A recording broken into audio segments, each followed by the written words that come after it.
Matt, two changes. Can you just run us through those? Obviously, one enforced behind and one based on selection in Aaron up front.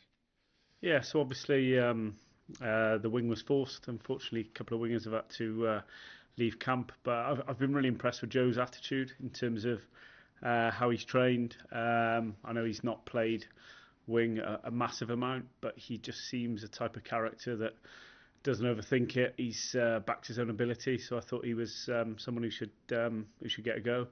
And then Aaron Wainwright really speaks for himself. Really, he's been a little bit unlucky, probably not to get selected in the last couple of games. So it was more just freshening up in that area, and Tommy going to the bench. Yeah, and the need to play more of a six rather than the 2 7s that you played in the last couple of games. Yeah, listen, I think obviously it was specific for Ireland. Really, we wanted to try and slow ball up, and I thought Tommy did that well in terms of the amount of tackles he made. And then you can probably see from the teams, really, I just feel that it's a time where we need an element of consistency. So I thought the team that played against Ireland deserved to keep the shirts, really. And then I was really keen as well. Obviously, it wouldn't a great half of rugby in Edinburgh, but what I didn't want to do is start jumping around and making too many changes. I think sometimes players need to be backed and let them go again. Yeah, I was going to ask, was there a temptation? Because it was a difficult one to analyse given the nature of the game, but they certainly made an impact, the bench, when they came on. Yeah, they did, but as I said, I didn't. It's a good Scotland team. It's away from home. I didn't want to let 25 minutes of rugby kind of dictate selection. I think if any of us have had a bad 20 minutes at work, none of us would be sat here, would we? So I didn't want to go 20 minutes and then have any scapegoats. I thought the right thing to do. We had a really good performance against Ireland. The team got back into it in Edinburgh. I thought where we are at the moment, being consistent is massively important. You said that this game would look after itself. You were worried more about the Scottish game, and it doesn't need any building up given what's on the line for England and obviously for Wales trying to gain that win that we haven't had for a while.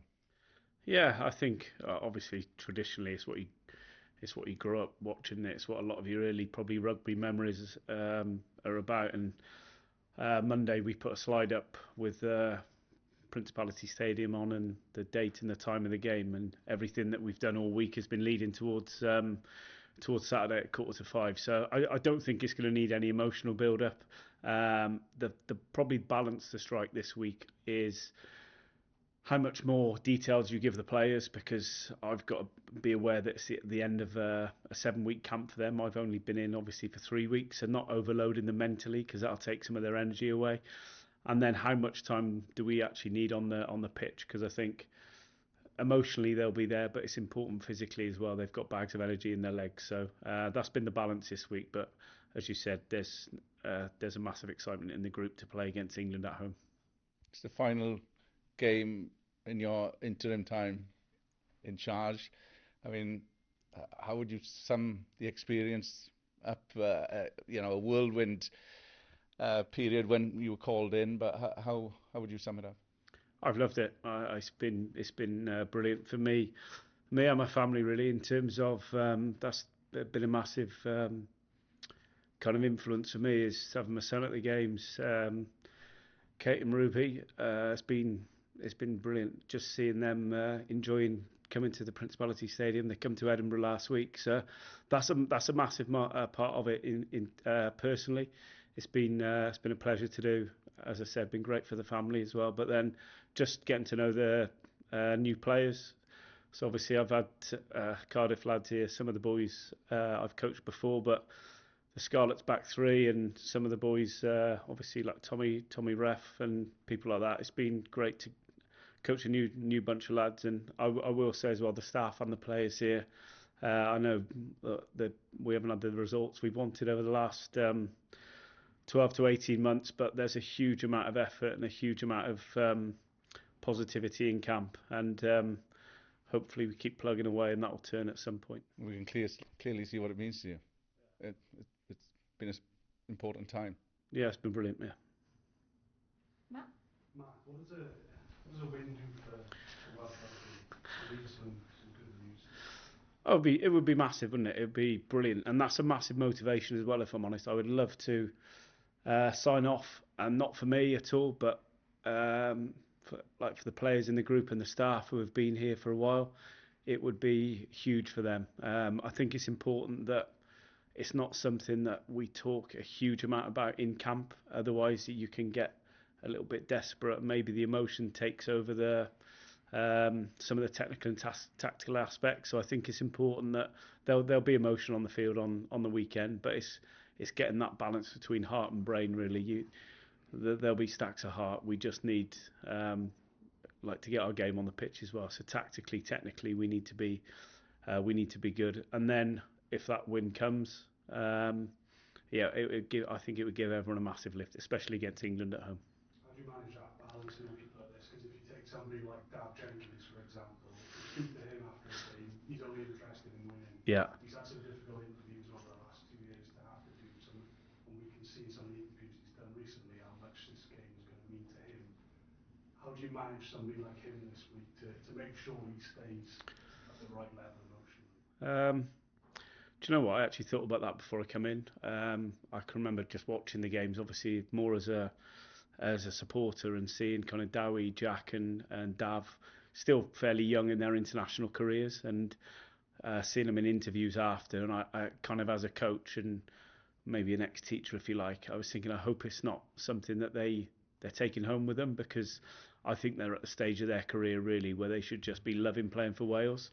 So I've tried to take a lot of the burden off them in the week. So I've said to Jack, especially when I come in, is listen, I'm not going to ask you to talk a lot. I think like those three who I just mentioned lead by example.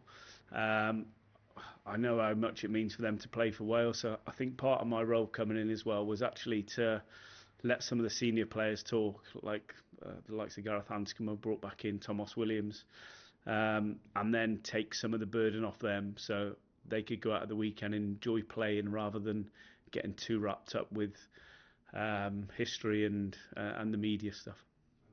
What do you need from Gareth on Saturday? Listen, I think Gareth's best when he's just in the moment, and he just plays the game. He's got a really good rugby brain. He's a natural in terms of feeling the game. He does a lot of prep. I think the key for Gareth is getting to the weekend and just having a clear mind. I spoke to him before Ireland. I think if he puts us in the right area of the pitch, if he links our play, and if he gives us team solutions, so those three things really are what we need off him. And after that, he's just got to be in the moment and let his rugby instinct kick in. Cheers, thank you, mate. Okay, there's no more questions for the live section. Did you consider Matt starting Jared Evans at 10 and having Gareth on the bench? If I'm honest, no. For the reason being, I think sometimes, especially with halfbacks, the early part of a test match is almost you're navigating your way through it. So I've seen it so often when halfbacks come off the bench and there's a big impact. But if, in brutal honesty, when you're 20 points down, tactically there's no thinking. So you've just got to come on, and part of Jared being here and being on the bench is he's one of the best attackers in the game, and I don't mean in Wales. He, at the line with the ball in his hands, he's got defenders on a string. So I knew that if he was coming off the bench with 20 minutes to go and we needed something, he'd bring it, and he brought that at the weekend. But it's difficult to compare the situations because, as I said, the halfbacks who started have got to navigate the game. The ones that come on, they've got a clear path, if you like.